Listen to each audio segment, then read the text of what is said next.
Shirima Kapombe.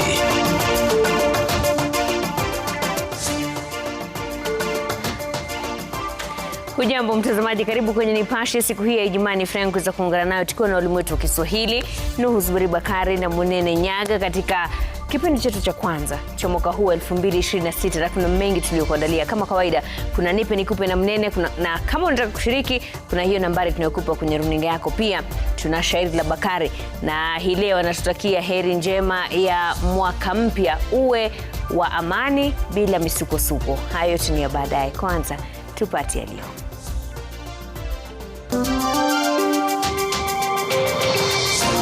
Watu 7 waripotiwa kuuawa katika machafuko ya uchaguzi nchini Uganda, huku Rais Museveni akiongoza kwa kura, shughuli ya kuhesabu kura ikiendelea. Wakanipiga kwa mkongo hapa karibu na spinal cord, alafu wakanifunja mkono. Watu waliingia tu town na wakaanza furuju.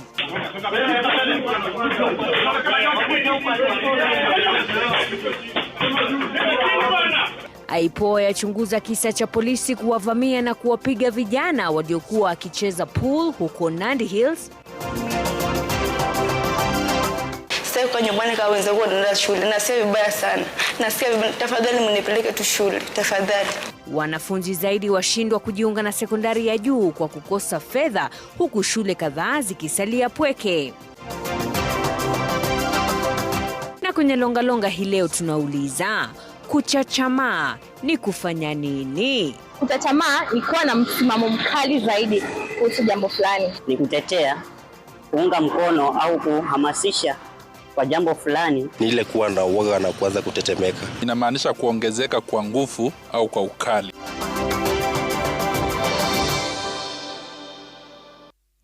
Karibu kwa taarifa zetu, tuandamane hadi tamati. Watu 7 wameripotiwa kuuawa katika machafuko ya baada ya uchaguzi yaliyoshuhudiwa katika mkoa wa kati wa Uganda. Aidha, kiongozi wa upinzani Bobi Wine amedai kuzuiliwa nyumbani kwake na maafisa wa usalama, huku matokeo ya uchaguzi yakiashiria kwamba Rais Museveni anaongoza kwa 75% ya kura zilizohesabiwa. Melita Oletenges anatufungulia jamvi la Nipashe hii leo. Huku tume ya uchaguzi nchini Uganda ikiendelea na shughuli ya kujumlisha kura, watu 7 wameripotiwa kuuawa kufuatia machafuko yaliyoshuhudiwa. Polisi wakithibitisha kuwa machafuko yalizuka katika mkoa wa kati nchini humo na kusababisha maafa hayo. Taarifa ya punde kutoka mwenyekiti wa tume ya uchaguzi nchini humo imeelezea kwamba kati ya wagombea 8, Rais Yoweri Museveni wa NRM anaongoza kwa 75% ya kura zilizohesabiwa, ikiwa ni kura milioni 5.1.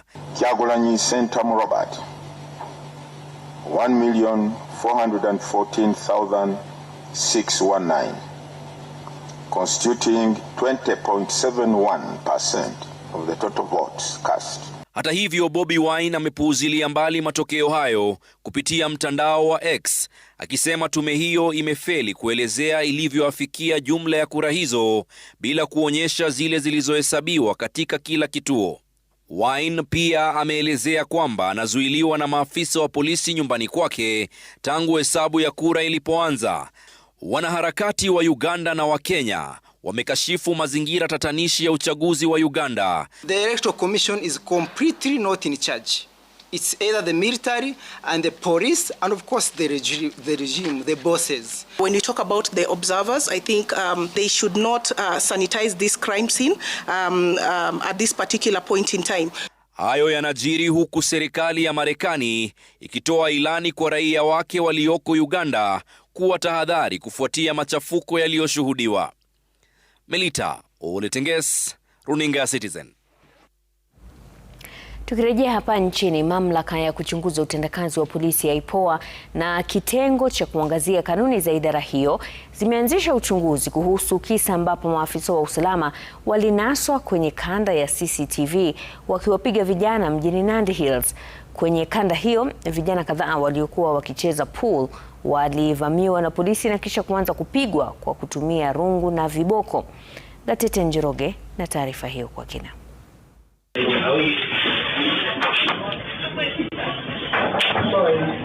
Kanda hii ya CCTV ilinaswa mjini Nandi Hills Jumamosi wiki jana.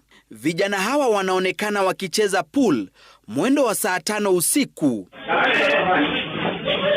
Punde si punde, mmoja wao anaondoka na ghafla anarudi kwa kasi. Anafuatwa na polisi, kisha wenzake wanaonekana wakitafuta pa kutorokea, ila milango yote imefungwa. Ni hapa ndipo vijana wanaamrishwa kupiga magoti na kulala chini. Maafisa zaidi wanaingia na kuanza kuwapiga. Wiki moja baadaye, waathiriwa wamejitokeza kusimulia masaibu yao. Wakati nilipiga magoti, wakaanza kunipiga. Wakanipiga kwa mkongo hapa karibu na spinal cord, alafu wakanifunja mkono, wakanizungusha mkono hivi. Wakanipata hapa, wakanipiga, wakaniambia unaweza lala flat, nikaambia hapana. Nini mbaya afande? Sikujua hata ni ardiu. Wanadai uvamizi huo ulifanyika katika vituo kadhaa vya burudani na hata barabarani. Watu waliingia tu town na wakaanza furuju.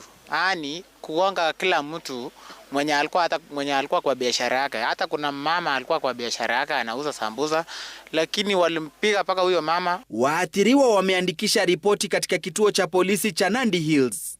Wanaandikisha ripoti and then from there statements andikwe. And I'm happy to say that we'll also want to invite internal affairs team maybe to come and take over the matter. Kufuatia kisa hicho, IPOA na idara ya polisi ya kuangazia kanuni zimeanzisha uchunguzi kuhusiana na kisa hicho kinachodaiwa kutekelezwa na maafisa kutoka kitengo cha RDU eneo la Tinderet. Inspekta Jenerali Douglas Kanja amekashifu tukio na kuagiza ripoti kuhusu tukio hilo katika chini ya siku 3. Gatete Njoroge, Runinga ya Citizen. Tuangazie masuala ya elimu sasa, ambapo usajili wa wanafunzi kujiunga na gredi ya 10 umeingia siku ya 5 hii leo nchini, huku idadi ndogo ya wanafunzi wakiripotiwa kujiunga na shule za kaunti ndogo. Shule kadhaa ziliandikisha wanafunzi wachache sana, huku zingine zikiwa hazijafikisha hata nusu ya wanafunzi waliotarajiwa. Hayo yanajiri huku baadhi ya wazazi wakifika na wana wao katika shule za bweni bila karo.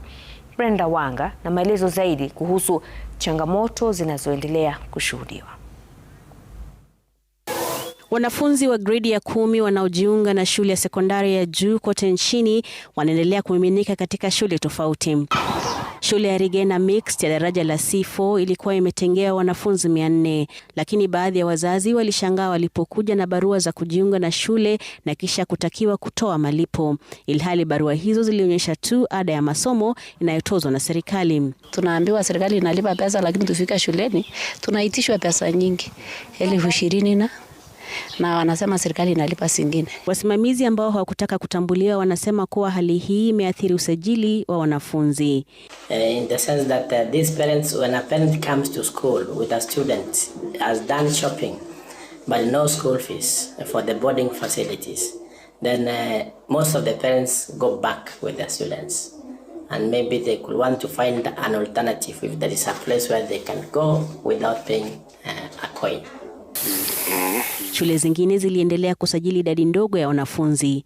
Shule ya Saina Mixed ilitarajia wanafunzi 135, kufikia leo ni 8 pekee waliojitokeza. Shule jirani ilitarajia angalau 20, 4 pekee ndio walioko shuleni. Shule ya St. Paul's Tombe iliyoko Nyamira ina wanafunzi 18 kati ya 90 waliotarajiwa.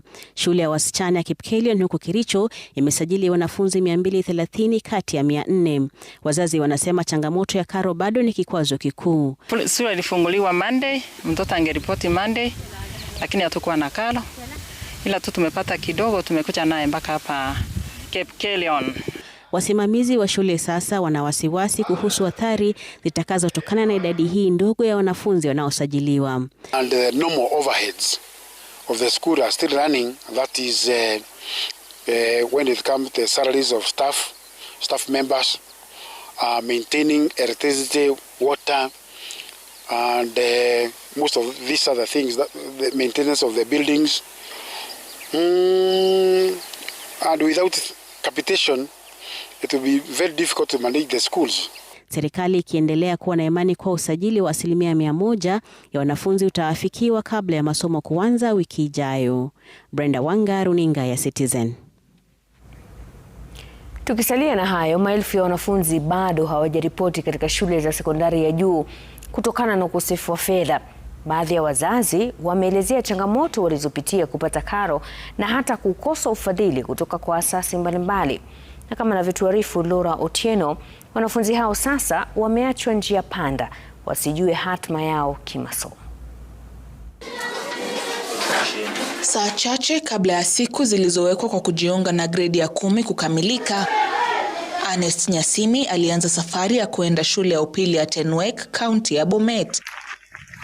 Ukosefu wa karo ukimfanya kijana huyo pamoja na baba yake kufunga safari ya kilomita 100 ili kupata masomo. They want to create awareness that there are students who are not going to join secondary schools because of lacking school fees. Our president, William Ruto, I know you are a good person. You love helping students to change school.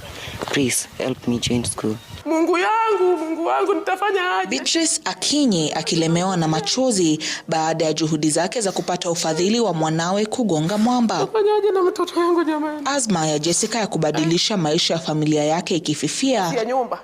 Nitafute pesa. Kwani hawana namna ya kupata 53,000 za kulipa karo na fedha zaidi ya mahitaji ya shule. Kama nakaa nyumbani kaona watu wanaenda shule na sasa vibaya sana kwa sababu sijui hata lini nitaenda shule. Mangu ana chochote kunipeleka shule. Ndio maana nasikia vibaya hivi hadi siwezi kula. Nasikia vibaya sana. Nasikia vibaya, tafadhali mnipeleke tu shule, tafadhali. Familia nyingi sasa zimesalia hoi. Wale waliouza mali yao na kununua baadhi ya mahitaji ya shule wakiachwa njia panda, kama vile Victor Mbithi aliyeitwa shule ya upili ya Makueni. Tumenunua sabuni, sahani, kikombe, tukanunua vitu kama neti, lakini bado kuna vitu zile mingi na kubwa hatujanunua kama viatu za shule, buckets, blankets, hizo hatujanunua. So tunahitaji school fees. Nataka kuwa daktari ndio nikafanya STEM. Nikiendelea kukaa hapa, mimi naona sitapasiu career yangu. Kwa maelfu ya familia ambazo hazina uwezo wa kifedha, ndoto ya masomo ya wanao inafifia kila kuchao. Matumaini yakielekezewa kwa serikali kuona iwapo itatekeleza sera ya kuhakikisha 100% ya wanafunzi wanajiunga na shule hizo. Laura Otieno, Runinga ya Citizen. Sasa nitafanya aje yao na mtoto? Kwingineko, maswali yanaibuka kuhusu ni nani aliyeshindwa kutekeleza majukumu yake kufuatia kifo cha Amos Isoka aliaga dunia baada ya kung'olewa jino na daktari bandia mtaani Kawangware. Chama cha madaktari wa meno kimeshtumu tukio hilo na kunyoshea kidole cha lawama baraza la madaktari KMPDC ambalo lina jukumu la kuwatambua madaktari bandia. Na kama anavyotuarifu Odi Francis, baada ya siku 16 hakuna taarifa yoyote rasmi kutoka kwa serikali kuhusu kifo cha Isoka au hata kukamatwa kwa mshukiwa. Kufuatia kifo cha Amos Isoka kilichotokea baada ya kung'olewa jino na daktari bandia, maswali yanaibuka kuhusu ni nani wa kulaumiwa. Baraza la madaktari na madaktari wa meno nchini KMPDC ndilo shirika rasmi la kitaifa linalosimamia utoaji wa leseni na ukaguzi wa vituo vya afya. In Kenya we have about 2,000 dentists for 55 million Kenyans. But unfortunately, services access is very limited. Most of the public hospitals in most county governments do not have enough dentists. Licha ya mamlaka yake, KMPDC ilishindwa kugundua au kufunga kliniki ya Life Care ambayo haikuwa na leseni na iliyoendesha shughuli zake Kawangware kwa miaka 3 hadi kifo cha Amos Isoka kilipotokea. In Nairobi we have over 3,000 health facilities. But due to resource constraints, we only have 3 inspectors, and so we are working in collaboration with them, and I'm sure they can also maybe give details of whether they have managed to get to know where the person is and apprehend him. Chama cha madaktari wa meno Kenya KDA kimeshtumu tukio hilo huku kikinyoshea kidole cha lawama baraza la KMPDC. In the last year we've had about 26 complaints of persons who reach out to Kenya Dental Association reporting complaints that we forward to the Kenya Medical Practitioner and Dentists Council because this is a body that is supposed to go and investigate. But so far we are yet to get any reports from the KMPDC regarding dental malpractice issues. Kufikia sasa hakuna hatua yoyote iliyochukuliwa. Mshukiwa hajulikani alipo. Wizara ya Afya na vyombo vya usalama vikiendelea kunyamaza. Ode Francis, Runinga ya Citizen, Nairobi. Na mtazamaji, ni matumaini yetu kwamba haki itatendeka. Tunapumzika kidogo tu baada ya taarifa hiyo ya Ode Francis. Tutarejea na mengi zaidi baada ya muda usiokuwa mrefu. Usiondoke hapo ulipo.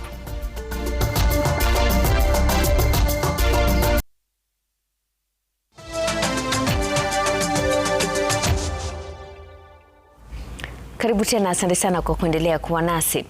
Familia moja huko Makongeni Thika inataka uchunguzi wa kina kufanywa kufuatia kifo cha mwana wao ambaye aliaga dunia baada ya kuanguka kutoka jengo mtaani humo. Familia ya Dek Muniko inadai kuna uwezekano kuwa kijana huyo alisukumwa na polisi wakati walikuwa wakiendesha operesheni kwenye chumba alichokuwa. Franklin Wala anaarifu zaidi. Dek Muniko mwenye umri wa miaka 23 alifariki baada ya kuanguka kutoka ghorofa ya 5 ya jengo moja mtaani Makongeni huko Thika. Tukio hilo la Alhamisi lilitokea hatua chache kutoka kituo cha polisi cha Makongeni. Familia inadai polisi wa kituo hicho walifika katika chumba moja eneo hilo kufanya msako. Chumbani kulikuwa Dek na marafiki wake wawili. Katika purukushani ya operesheni hiyo ya polisi, Dek alianguka kutoka ghorofa hiyo na kufariki. Saa chache baadaye mwili wake ulipatikana katika eneo hilo, uchunguzi wa maiti ukithibitisha kifo kilitokana na majeraha ya kuvunjika sehemu tofauti za mwili. One of the boy who saw Dek falling from above the 5th floor, he said he heard the commotion with the police chasing him in the rooftop there. Familia ya Dek inadai kuwa mvulana huyo alisukumwa na polisi waliokuwa wakifanya msako huo. Sasa wanataka mamlaka ya IPOA na asasi zingine za serikali kuchunguza kisa hiki kwa kina. The chest, the ribs are fractured. We have a fracture on the pelvis, mild. We have a bruise on the heart. We have bruises on the lungs. From the postmortem, it says they are soft tissue injuries, which cannot be from a fall.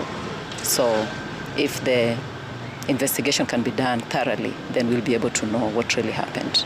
Kwa sasa familia inajiandaa kuusafirisha mwili wa mvulana huyo hadi kwao Migori kwa mazishi. Franklin Wala, Runinga ya Citizen.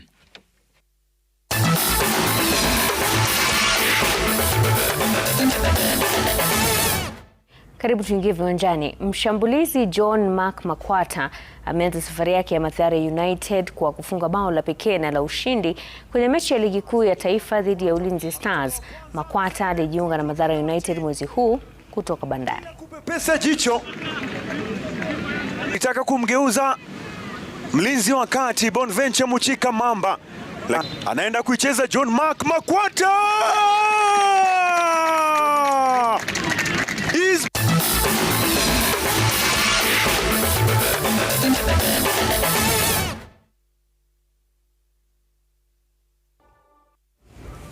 Karibu tena mtazamaji, kama kawaida kuna lile swali ambalo tunaliuliza mtaani na mtandaoni. Hebu tusikize mtaani walisemaje. Kuchachamaa ni kufanya nini? Kuinua chama. Kukaa kama hujaketi. Kuchachamaa ni kuwa na msimamo mkali zaidi kuhusu jambo fulani. Ni kutetea, kuunga mkono au kuhamasisha kwa jambo fulani. Kuwa na uremavu.